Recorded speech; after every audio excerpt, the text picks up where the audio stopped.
why did you bag me? I can't see anything through my sleep mask. Can't believe you're not wearing your mask, dude. You can't believe I'm not wearing the mask? What? These masks, the worst masks in the history of masks? And first of all, I have to drive. I can't see anything. The eye holes, they're too far apart.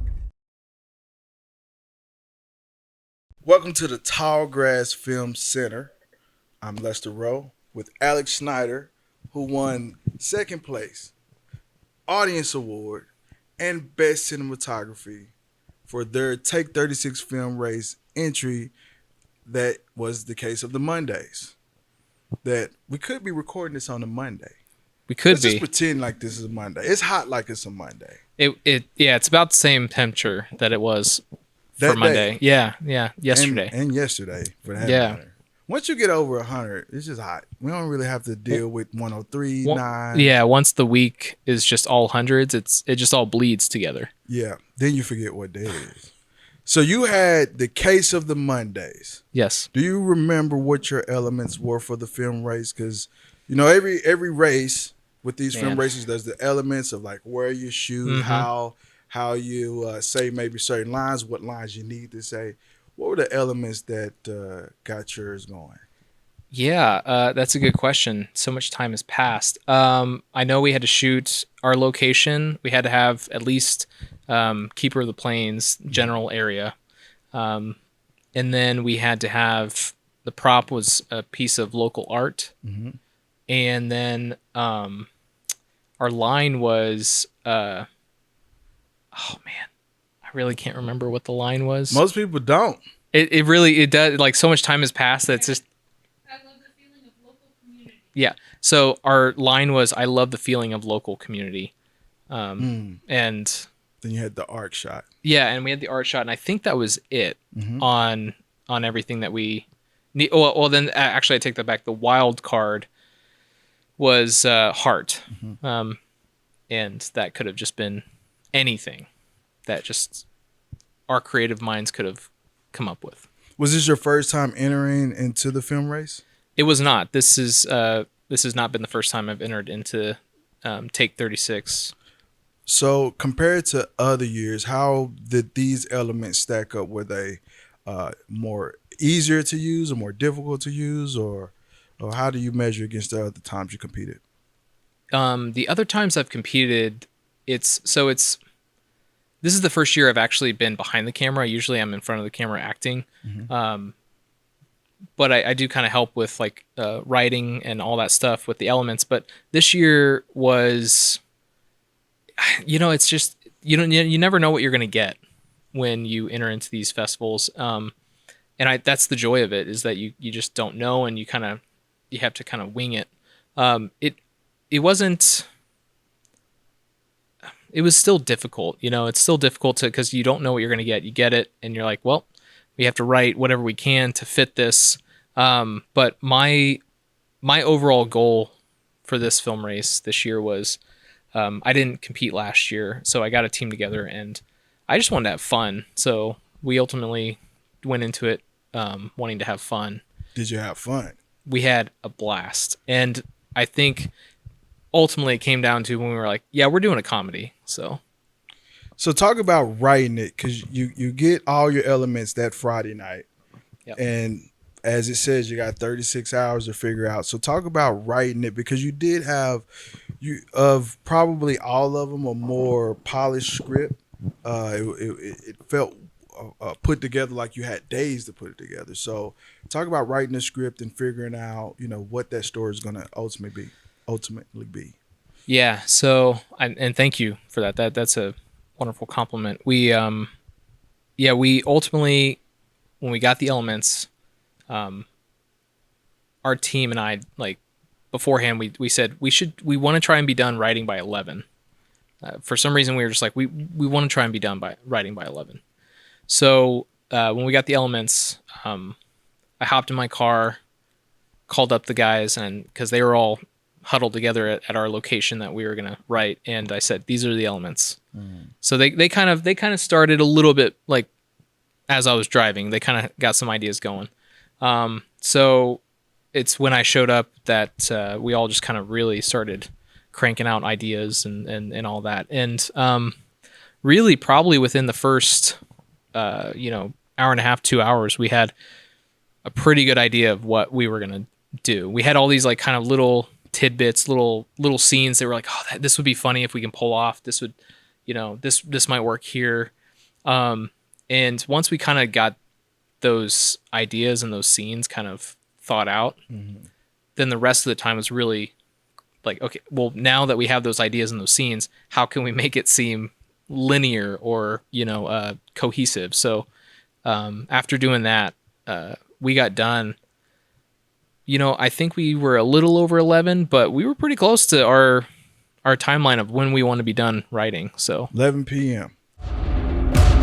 Did you steal a piece of art? You stole my art?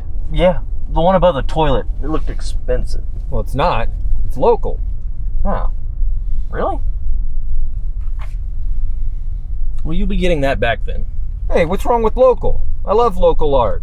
I love the feeling of local community that art can create. That's why I only buy local. All right, enough about the art. We're approaching the warehouse. Warehouse? Quiet, you. So talk about what the story was, what you guys came up with, and just kind of about creating it, the creative process, along with like what is the story. Man, yeah, I know. Like we wanted to do a comedy, so we had a pretty small team this year, and so we kind of had to work with that. I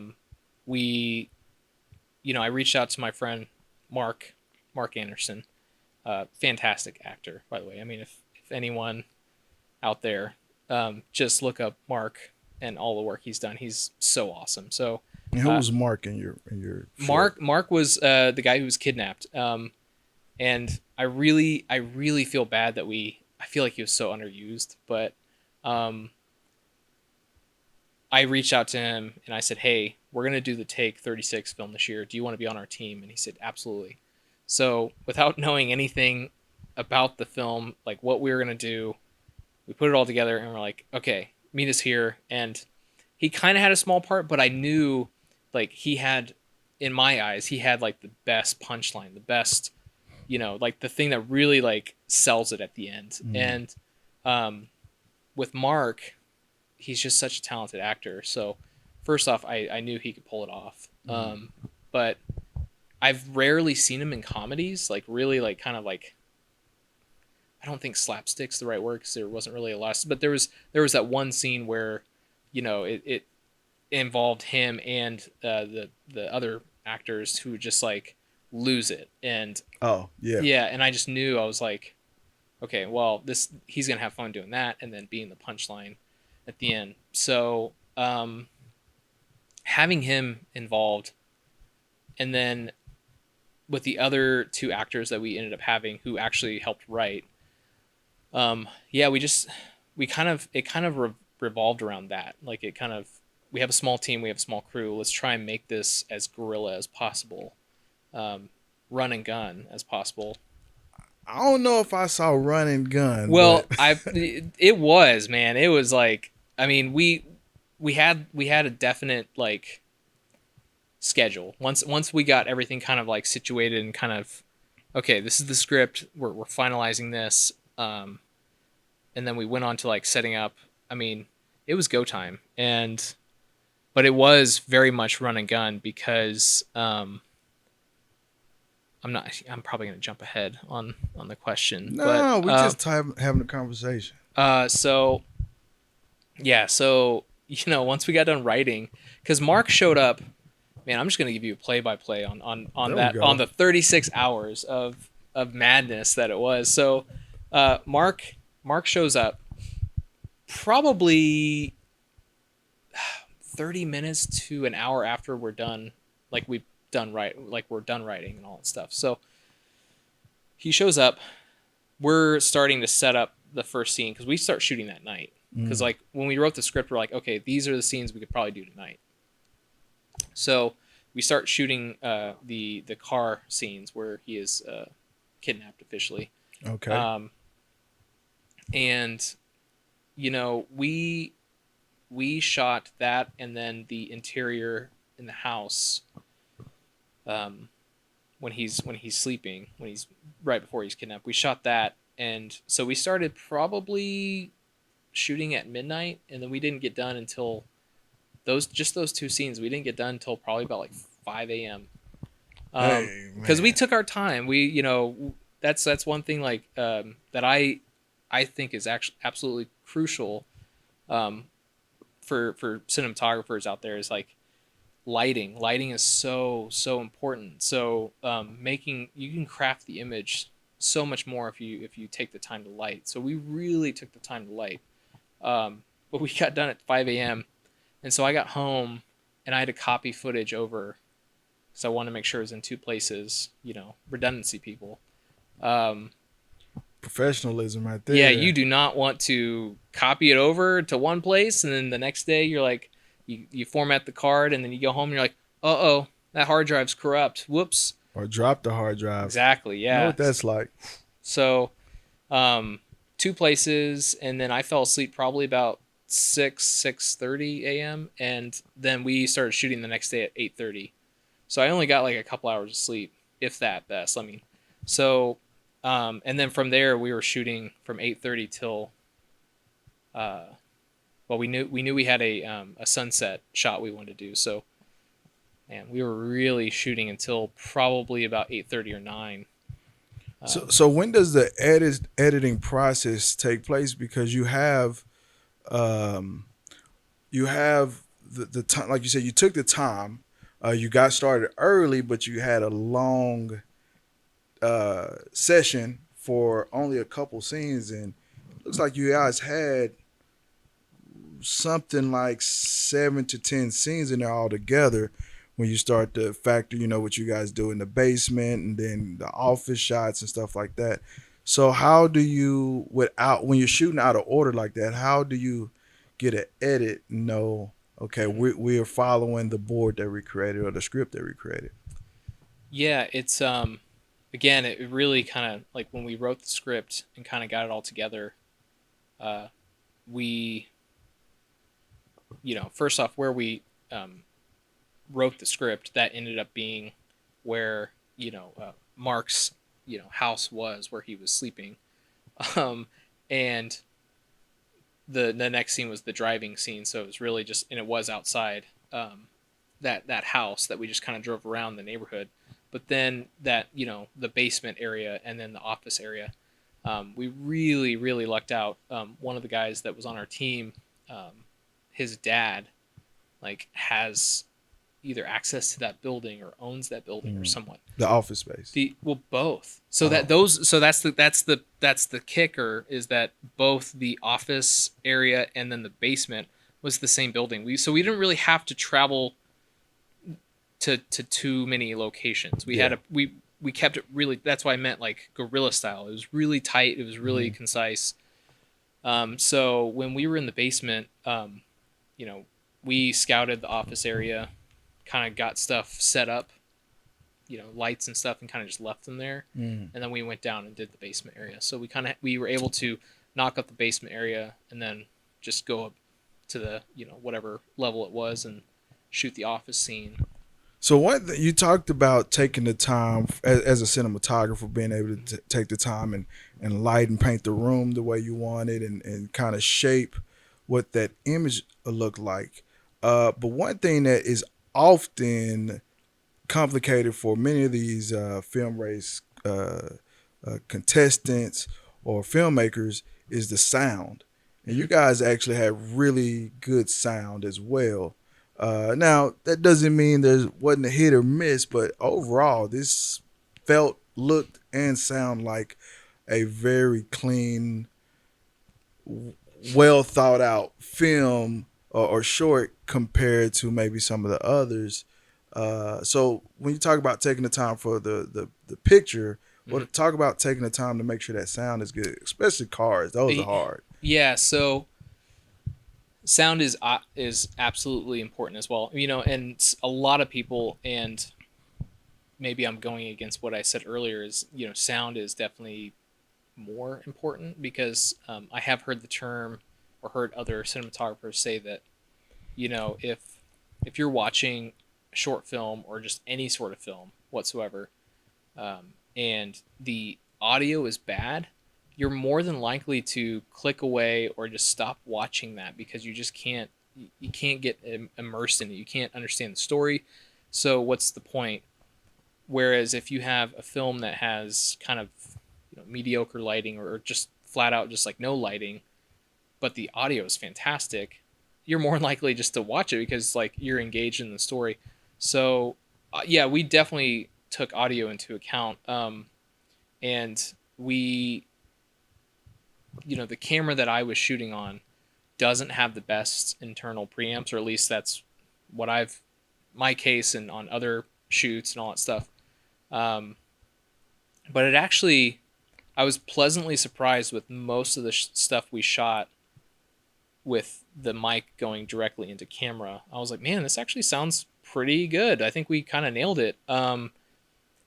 But the car stuff, that was, again, that also played into why it took so long and why we only shot 2 scenes that first night. And we didn't get done until about 5 a.m. is because that car scene took so long to set up because, you know, first off, we wanted to light it, you know, in a way that it did look good, but then audio was important. And so we had 2 mics, and the trick to this was, which I don't know if anyone out there has seen the film, if they noticed, one of the mics was on, so the headrest was propped up, and we attached it to the headrest pointing back to get Mark's audio. And then we had a mic up front in the center console pointing straight up to grab both the guys' back and forth audio. So we had a pretty good coverage of audio, and we had those mics going into a separate audio recorder. And then we had our camera on a little kind of car mount that my friend has that's, you know, that I don't know if it was like, if he made it or if he bought it or if he had it, I don't know. But it's like he had a car mount already, but it didn't look like some, I don't know if you've seen car mounts. I have. It didn't look very, you know. Sturdy as a... No, I mean, it definitely looked sturdy, but it looked kind of questionable. But it was also dark out, so I didn't really look at it too long. But That's a gamble. it was his camera on top of that one. So I was like, yeah, you do you, man. So, but the trick to that was, and kind of ended up being kind of a problem later in the edit, was we had no way of syncing the sound. So I had to go into the edit, and I had to manually, if that's the right word, I had to really look. Stare at the mouth. I did, yeah, and I've gotten pretty good about that. So, yeah, that was the toughest part of the edit, was when we got to that scene and in that shot in particular, because I was like, this is a fantastic shot. This is going to be the main shot. The audio, we had no way of syncing it because the camera was out on the car mount, and I was running it externally, and we were, like, me and the director were in the trunk area, or because it was like an SUV, so we were in the back, but we didn't do anything to sync it. We didn't do a clapboard or anything. So we forgot about that. That's the nature of the film race. You gotta forget something. Yeah, we forgot it, and you could be polished, but you're gonna forget something. Yeah, we forgot that, and when it got to the edit, I mean, I definitely sat there and stared at the screen for a good 10 to 15 minutes. Like, how am I going to do this? I imagine that had to come with some curse words. You have to yell at somebody. You have to send out for text like, man, I think can you believe? You know, I mean, I don't know. It just, at that time in the evening, I was pretty much almost drained of energy. So I just kind of stared and looked at my phone for a little bit. Then I stared at the screen. I was like, man, it's not done yet. Like, I kind of looked away thinking, I was like, man, if I just look away, maybe it'll do it itself. But sometimes that was probably the thing that took a little longer in the edit than we anticipated. So one thing you've mentioned about how in terms of these the mounts, the mics, and the type of cameras you use, how you use them, and I've asked everyone this because I was once this guy. You go on YouTube, you're Googling, you watch something, and the first thing you want to know is what was it shot on. Oh man. So let's talk Yeah. about what you shot, the case of the Mondays on, and some Yeah. of that technical behind the scenes gear stuff for the gearheads watching. Yeah, I mean that's I'm one of those that fall into that category where I love talking gear. Like talking gear is fun, absolutely. So yeah, we shot Case of the Mondays on Blackmagic Pocket Cinema Camera 4K. And we had a speed booster on it we only used 2 sets of lenses. We used the 18 to 35 Sigma and the 50 to 100. Sigma? So yeah, Sigma. So we used those two. I kind of have my camera all rigged out in a way that's, I have a V mount attached to it. I have a monitor attached to it. So I kind of have it set up in a way where it's, Kinda for anyone pick up out and there. go. Yeah. So for anyone out there who owns a Pocket 4K, or if they are familiar with those Blackmagic cameras, I mean, you could shoot everything on on the camera as it is, but I recommend people, if they own that camera, to try and look into some better battery options, and maybe a monitor. If you can afford it, if you can find a cheap one.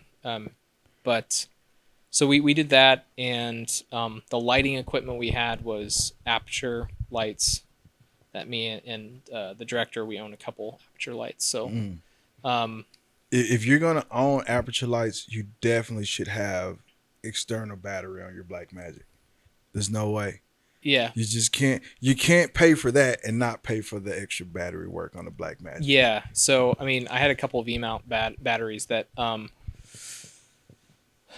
think the second day was a full day, and I have a 150 watt, battery, and it lasted pretty much all day. So that's another thing that I recommend to people who own those cameras. If you can invest in a battery like that, you are literally going to just have a battery that lasts all day. So, yeah, we shot it on on those things, on that equipment. So, and then actually the camera mount for the car mount was on the director's. He has a Sony FX3, which is wild to think about. We used that camera in a couple shots, just because, first off, it's so tiny, and the night scene, he can shoot that at 12,800 ISO, and it's like clean. I almost cursed. You by all means go ahead and curse. I said the same thing. I was like throwing up a fit, because I was like, this is like, when he told me 12,800, I was like, this is not allowed. Yeah. So Yeah. I mean, and what's funny, just kind of listening to you talk about this, is probably most of the people I talk to, if I would have had this conversation maybe 3 years ago, yeah, everyone would have said, "Oh, I use a Sony A7, Sony A7 something, or Sony this, Sony that." Nearly everyone, or most of the people I've talked to about what they shot with, 4K Blackmagic or 6K Blackmagic. It's becoming one of those. It's because it's such an affordable camera, and it is something that I do recommend to a lot of people starting out, if they can afford it, because it's still a chunk of money, but Yeah. But if you are really, really invested in being a filmmaker or being a storyteller, it is such a fantastic little, it's a poor man's red. That's what that's the best way I can put it. Because once you build it up, you have a really, like, in one way you think, oh, I can get this really inexpensive cinema camera, but you still do have to build it up with, like you said, the V mount battery, if you're going to do that, which you should do that, monitor, cage, some sort of, I would recommend some follow focus system. Yeah. Of course, you want a lens hood, not lens hood, but a matte box. You do all of that, you still end up spending a pretty penny, but it ends up being a really robust camera with a great picture. Yeah, it does. I mean, and what's funny is all the things you listed, it's like those are all on my camera. So it does. I mean, when you add it all up, it is a pretty penny, but it's definitely not like the penny that you'd spend on like a Red To start the Red. Well, yeah, to even start the Red, and that's just the brain of the Red. So Yeah. it's like you have to buy like, oh, I have to buy a handle, I have to buy a monitor, I have to buy, all this Get other the memory card Oh man, and the memory card, it's like, or hard drive. yeah, it's wild. It's so those cameras are so popular nowadays because they are so affordable, and they really do produce such an amazing image. So it's really a camera that I enjoy using, and then when I get into editing and color grading, it's like it's just another added element of why it's so fun to use, is because it's just so easy to play around with. So just going back to the film race and the film, Yeah.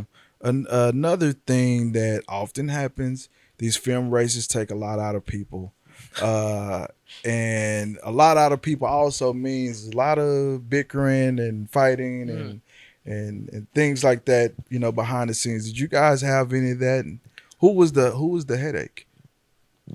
We had absolutely no issues whatsoever. We, like, as far as bickering or anything, we were so, because, like, I mean, my team, like, one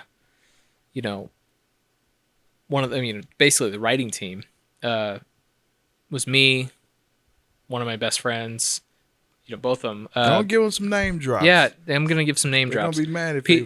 Peter Espinoza, Braden Frazier, and then Blaine Frazier, who's related to Braden. We all just get along super, super well, and our sense of humor is so in sync that writing process was absolutely a joy. Like we were laughing so hard at some of the stuff we were coming up with, and then we had to cut some stuff because they're like, it's kind of like whittling down. Like when you get towards the end, you're like, okay, and we kind of like read it out, and we're like, well, seems too long, so we whittle it down and all that. But no, it was really, we were really, really in sync from start to finish. I'd be it's so, like, Braden has this thing where he does film races, and he'll get a joy out of when he sees this. He has his moments where he has a breakdown, like in the middle of the film race, and so it kind of came down to editing. So I was supposed to edit, and I edited a couple scenes together, and then it really was, as I was talking about earlier, when I got the audio synced up with the car mount scene. I mean, I forget what time it was in the morning, but I was sitting there and I was like dozing off. I kept dozing off, and I looked at Braden and I was like, I have to take a nap. I don't know why, but my body is telling me I just cannot continue. So it's like, I have to take a nap. And then he's like, please just finish this scene. Just finish that scene. And I don't think I finished the scene. I think I did have to take a nap. He says I finished it. I don't believe him, because I was like, I really don't feel like I finished it. But so I took a 30-minute nap, and I woke up, and that was like, apparently within those 30 minutes, Braden was having a meltdown. But once I got up, I was like, it was game time. I was jazzed. I was good to go. I just needed a little power nap. Got in there, finished knocking out the rest of the edit. He was probably contemplating kidnapping you as well. Like, put a bag over his head. Yeah. Right now, just do it. Put him in the closet. Just like lock the door. Just get him out of my sight. So he was, So ultimately, we didn't really have a lot of headaches or troubles on set. We did have a light topple over, and so we even sandbagged the light stand as well. So, but the ultimate headache or the trouble with that was when we moved a light. The ground wasn't level, so one of the legs was propped up on something. Luckily, no one was in the way. We were changing the scene and we were setting up, so a light did topple over. It's bad So, grip work right there. Actually, no, it really isn't. I think because the gentleman I had helping that day, and even myself and the director, we all put quite a few sandbags on that. We just did not check. Level. We didn't notice it was like, because it wasn't like astronomically like off center or anything. It was like just enough. So, but it was an overhead light, and it was like we had a lot of weight on an arm.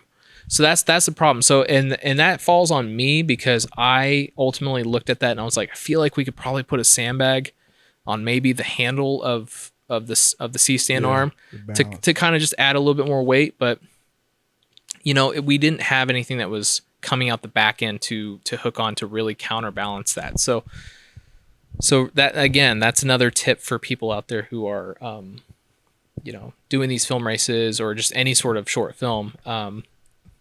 Check everything. Check double, triple. Yeah, Safety is everything. Safety is everything, because we really, I was just absolutely thankful that no one was underneath that. On the cinematography end, and we'll close out here shortly, but you work the camera on this particular short, talk about some of the cinematographers or directors or films that influenced you in terms of your style, or even maybe something that you want to emulate and that you may have even emulated in this one.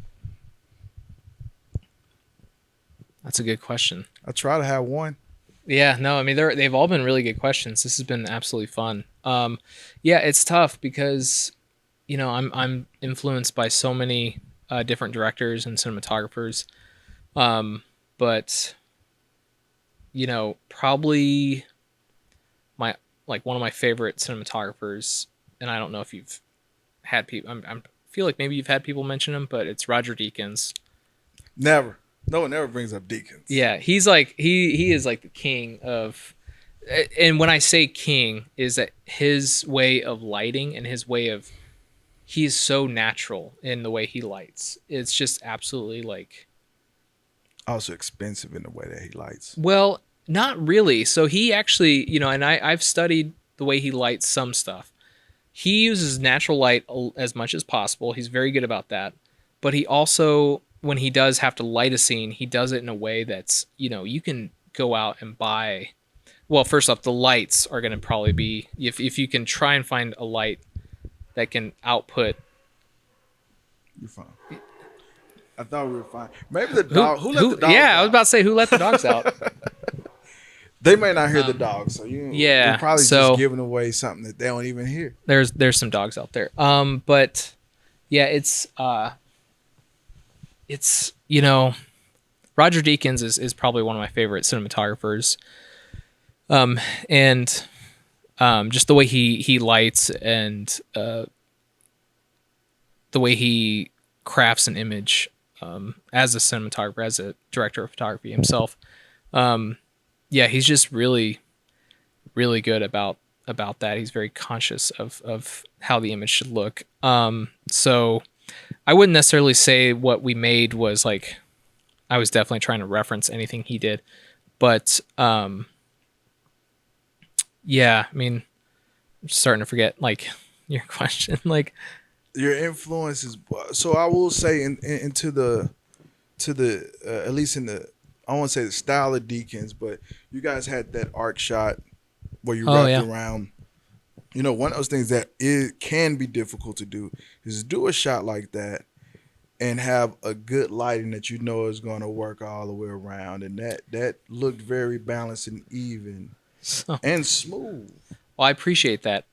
So that shot, again, I forgot to mention that with the elements. That was one of the elements, was to have an arc shot or a 360 kind of like a hero shot. Yeah, that one was actually on my buddy's FX3. Okay. And he cranked that ISO to 12,800 super clean, but we did light it. So the trick to that one was all the shots before that, all the shots that weren't on like kind of that, gimbal 360 kind of shot, it was either on, I think actually everything on that scene was on a tripod. So it's on sticks. we had an overhead light that was lighting Mark and pretty much lighting the other two guys, Peter and Blaine. So that was our lighting, and then we had a light way in the back that just kind of that we lit to kind of create some separation, create some contrast, because we changed it to a different color, and we didn't think about this all the way through. So when we got to the arc shot, we were like, well, we don't want to see the stands in the shot, so what are we gonna do? We did have some little aperture MC lights. So these little internal battery powered RGB lights that are Little handheld. handheld. They're actually, I mean, I think they're affordable. They're $100. And they last forever. I think they last like 2 hours if you have them at 100%. So we didn't have to have them at 100%. So where we were at, we had these little beams above us that were metal, and they're magnetized as well. They have magnets on them. So we just threw those lights up in those spots, and changed. We use those as basically the practicals, if you will, the lights that were meant to be the main lights. So That was the top of them. And even over the Blaine and Peter, who we did the arc shot over, we put a light over them as well. So it all just kind of comes down to we had to think on our feet at that moment. We really didn't think about how we were going to do that until we were shooting. They were like, hey, because when we decided when we were going to go out and start shooting, we packed up every vehicle we had of everything we owned. We're like, we don't know if we're going to use any of this, but you never know. And so for film races, if you have any sort of film equipment or anything that you're like, you look at and you're like, I think I maybe could use that in the film, pack it. Bring it. Because you know what? You never know. So so before we leave, go ahead and give the whole cast and crew of characters that helped make this happen a shout out. Yes, I would love to give a shout out to the cast and crew. Braden was our director of the film and also helped write it. He did a fantastic job. Him and I just really mesh so well when it comes to kind of like kind of feeling and look and overall tone of what we're looking for. We just kind of mesh so well. So he did a fantastic job with the actors and the direction. And then Peter Espinoza is another writer and also one of the main actors. Fantastic job. Like he's like one of my best friends. He's so funny and so like willing to do whatever. So his willingness to do whatever when it comes to like filmmaking is just an absolute joy. Blaine is he was a writer and also one of the other actors, the one of the other kidnappers. He is another person that I love being around. He's so funny. He ad-libbed so many things as we were writing that like we kind of like started writing it and we're like, that's a funny line, we'd write it, and all of a sudden he just like says something else. We're like, no wait, that's funny, like what are you talking about? So then we do that, and then when we were shooting he'd ad-lib something. It's like, well, that's not in the script, and that's even funnier. Like, why are you holding on to these things? But he is definitely someone who is able to just come up with amazing material on the spot for writing, and then on the spot for filming.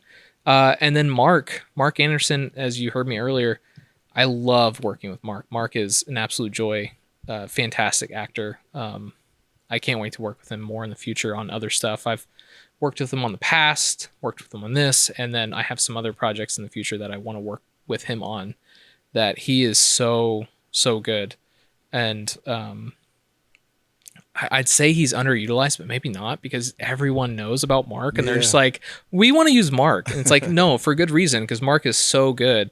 And then Ben Laffin was our kind of like grip and kind of my second hand for a lot of stuff. This second day we were shooting, he showed up on set. He was like, I'd never worked with Ben before. I just kind of seen him through social media, and I've wanted to work with him and he's wanted to work with me. So this kind of just, the worlds collided, and it all worked out, and he was so good to work with. I was pleasantly surprised with the way he was able to move things, way to like set up stands, way to like put lights up. Like it's nothing against anyone who's learning. If they're learning and they don't know how to set stuff up, I'm more than happy to tell them. And I didn't know what to expect, so I was kind of expecting. I was like, I might need to tell him like how to set something up. Dude just knew what to do. Like, he is fantastic. So honestly, like the second day, which was like the brunt of everything we were doing, was really it all flowed so well because of Ben, because he was able to just kind of go and make it work. And you got to know how to use a C-stand. Oh my gosh, yeah, you That's do. I've seen so many bad C-stands. So if you can do a good C-stand, we halfway home. No, and I know, and a lot of times, like, again, everyone has to learn. I didn't know how to set up C-stand when I started learning, so everyone has to learn. And for him, I didn't know what to expect, so I was kind of expecting maybe he's like, hey, and not every C-stand is built the same way. Mm-hmm. So he's like, so I was expecting him to be like, how do I set this up? No, he knew how to set it up, and the lights, he knew kind of like a familiarity with most of those lights, so he knew how to set them up, turn them on, and I was like, man, awesome, this is great. So it helped smooth things out on that second day of shooting. Well, case of the Mondays, I really enjoyed it. It was funny. It was hilarious to me. Thank you. And the audience did. That's why you got the audience award. Yeah, I appreciate that. Along with the second place award and best cinematography. I think all those things, when someone watches that, will definitely be complimented when they see it as well. So we look forward to you guys making more of these, coming back for another film race. And we're showing it at the Tallgrass Film Center. Yeah. Thank you for coming. Thank you.